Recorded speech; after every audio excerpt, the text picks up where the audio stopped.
ഇപ്പോൾ എനിക്കൊന്ന് ഗണേഷ് കുമാർ ഒരു 275-ലധികം സിനിമ അഭിനയിച്ചു കഴിഞ്ഞു. കോടികൾ ഉണ്ടാക്കാൻ പറ്റിയോ? കോടികളൊന്നും ഉണ്ടാക്കാൻ പറ്റിയില്ല. കാരണം ആദ്യകാലത്ത് ഈ കാറുകളോട് ക്രൈസ് ഉണ്ടായിരുന്നു. കിട്ടുന്ന കാശെല്ലാം പുതിയ കാർ ഇറങ്ങുമ്പോൾ വാങ്ങിച്ച് കളയുമായിരുന്നു. പിന്നെ അത് നിർത്തി. പിന്നെ കല്യാണം കിട്ടണമെങ്കിൽ ഒരു ബിസിനസ് തുടങ്ങണമെന്ന് അച്ഛൻ പറഞ്ഞു. അങ്ങനെ ബിസിനസ്സിൽ പൈസ ഇറക്കി, അതും പൊട്ടിയോ? അത് പൊട്ടി ചേട്ടൻ അറിയാമല്ലോ. ഞാൻ പട്ടണത്തേക്കാട് നിൽക്കുമ്പോൾ ചേട്ടൻ കണ്ടു. എനിക്ക് പിന്നെ ഈ പറയുന്ന ഇപ്പോൾ കാണുന്ന ലുലു മാൾ പോലുള്ള സൂപ്പർ മാർക്കറ്റൊക്കെ ആദ്യം കേരളത്തിൽ തുടങ്ങിയ ഒരാൾ പൊട്ടിപ്പൊളിഞ്ഞു പോകും. ആ പൊട്ടിപ്പൊളിച്ചതിന്റെ കാരണം ഗണേഷ് കുമാർ എപ്പോഴെങ്കിലും അനലൈസ് ചെയ്തിട്ടുണ്ടോ? ഉടമസ്ഥനായ ഞാൻ സ്ഥലത്തില്ലായിരുന്നുകൊണ്ട് പൊട്ടിപ്പോയി.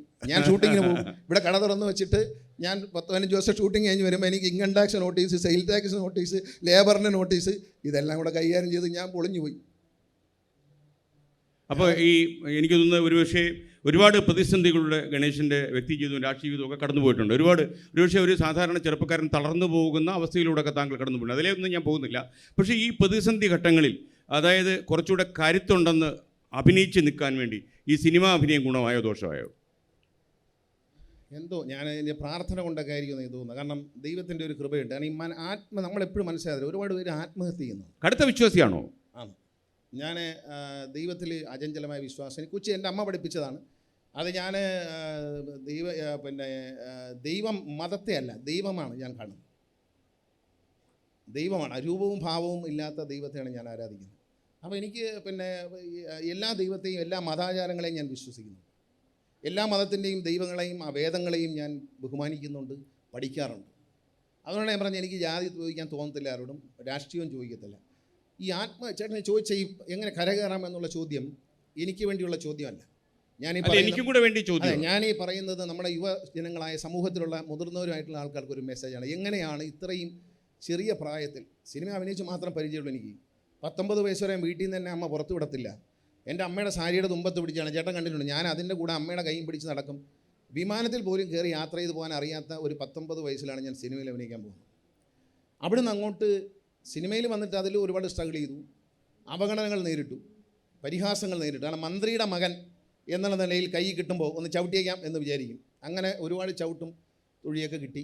അങ്ങനെയൊക്കെ വന്നു, സിനിമയോടെ കിടന്നു, അവിടെ നിന്നു, ആ ഫീൽഡിൽ തന്നെ നിന്ന് പ്രവർത്തിച്ചു. എൻ്റെ അച്ഛൻ്റെ സഹോദരിമാർ പോലും അച്ഛൻ ചോദിച്ചിട്ടുണ്ട്, ഇവനെ എന്തിന് സിനിമയിൽ അഭിനയിക്കാൻ പറ്റൂ? ഇവൻ പട്ടാളത്തിൽ പോയിരുന്നെങ്കിൽ അവൻ വെടികൊണ്ട് മരിച്ചാൽ നമുക്കൊരു അഭിമാനമായിരുന്നു കുടുംബത്തിന് എന്ന് പറയുമായിരുന്നു. പക്ഷേ ഒടുവിൽ ഇതേ അച്ഛൻ്റെ സഹോദരി എന്നെ വീട്ടിലേക്ക് വിളിപ്പിച്ചിട്ട് പറഞ്ഞു, നീ എൻ്റെ വീട്ടിൽ വരണം, എൻ്റെ കൊച്ചുമക്കൾ. ചാമളയാണോ അത്? ചാമളയായിരുന്നു അതോ? അല്ല, എൻ്റെ വല്യമ്മ, അത് അമ്മയുടെ ചേച്ചിയാണ്. അമ്മയുടെ ചേച്ചി ഇതിനൊക്കെ പ്രോത്സാഹിപ്പിക്കുകയായിരുന്നു. അപ്പോഴത്തേക്കും മരിച്ചു, ശ്യാമയമ്മ മരിച്ചു. അച്ഛൻ്റെ സഹോദരിയാണ്. അച്ഛൻ സിനിമയിൽ അഭിനയിച്ചില്ല, അച്ഛൻ ഒരു രസത്തിന് അഭിനയിച്ചു. അപ്പോൾ ഇതൊരു തൊഴിലായി സ്വീകരിച്ചപ്പോൾ പുച്ഛമായിരുന്നു എല്ലാവർക്കും. അപ്പോൾ അതേ അച്ഛൻ്റെ സഹോദരി എന്നെ വിളിച്ചു പറഞ്ഞ്, എൻ്റെ കൊച്ചുമക്കൾ സ്കൂളിൽ ചെല്ലുമ്പോൾ നിൻ്റെ ബന്ധുവാണെന്ന് പറഞ്ഞിട്ട് ആരും വിശ്വസിക്കുന്നില്ല, നീ എൻ്റെ വീട്ടിലൊന്ന് വരണം, അവരെ കൂടെ ഒന്നൊരു ഫോട്ടോ എടുക്കണം എന്ന് പറഞ്ഞു. അപ്പോഴെനിക്ക് ഭയങ്കര സന്തോഷം തോന്നി. ഞാൻ സ്വീകരിച്ച തൊഴിൽ, ചോദിച്ച ചോദ്യത്തിൻ്റെ ഉത്തരം ഇതൊന്നും അല്ല. ദൈവവിശ്വാസം ഉണ്ടോ ഇല്ലയോ അത് അവരവരെ ഇഷ്ടമാണ്. ദൈവത്തെ വിശ്വസിക്കാതിരിക്കാം, അതവരെ സ്വാതന്ത്ര്യം. പക്ഷെ ഒരു കാര്യം പറയാം, നമ്മുടെ ഉള്ളിലുള്ള ഒരു എനർജിയുണ്ട്, ആത്മവിശ്വാസം എന്ന് നമ്മൾ പറയാറുണ്ട്. അപ്പോൾ ദൈവവിശ്വാസമുള്ളവർക്ക് അത് വളർത്തിയെടുക്കാൻ വളരെ എളുപ്പമാണ്. അല്ലാത്തവർ അപാരമായ ഒരു ധൈര്യം അഭിനയിക്കും, എനിക്കൊന്നും ഒരു പ്രശ്നമല്ല എന്ന് മനസ്സിനെ പറഞ്ഞ് മനസ്സിലാക്കിയാൽ നമുക്ക് ജീവിതത്തിൽ നിന്ന് ഒളിച്ചോടാതെ കഴിക്കാം, ആത്മഹത്യ ചെയ്യാതെ കഴിക്കാം.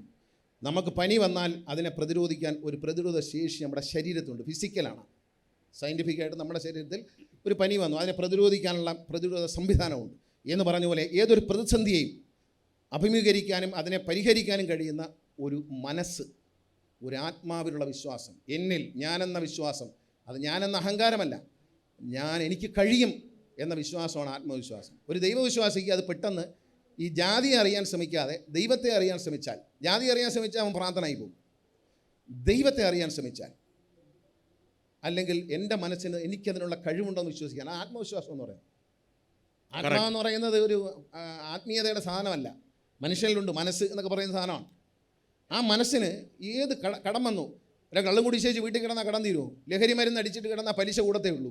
ഉണർന്നിരുന്ന് ചിന്തിച്ച് ഇതിനൊരു പരിഹാരമെന്ത്, കൈ കിടക്കുന്ന മോതിരമെങ്കിലും വിറ്റ് ഇത് കടം തീർക്കാം എന്ന് ചിന്തിക്കുന്നൊരു ബുദ്ധി നമുക്കുണ്ട്. അത് ഉപയോഗിക്കാത്തതുകൊണ്ടാണ്. അപ്പോൾ ഒന്നും പറ്റത്തില്ല, പെട്ടെന്ന് തൂങ്ങി അങ്ങ് മരിക്കുക. മണ്ടന്മാരാണ് അങ്ങനെ ചെയ്യുന്നവർ. ജീവിതത്തെ നിന്ന് നേരിടണം, എന്ത് പ്രതിസന്ധി വന്നാലും നമ്മൾ നേരിടും. നമുക്കറിഞ്ഞു, നമുക്ക് ക്യാൻസർ രോഗം വരുന്ന ആൾക്കാർക്ക് എത്രയോ പേര് അതിനെ അതിജീവിക്കുന്നു, കൂടുതൽ ആളുകളും. എന്താ കാര്യം? മരുന്നിനേക്കാൾ ഉപരി ഞാൻ രക്ഷപ്പെടും എന്ന ചിന്ത മനസ്സിലുണ്ടോ?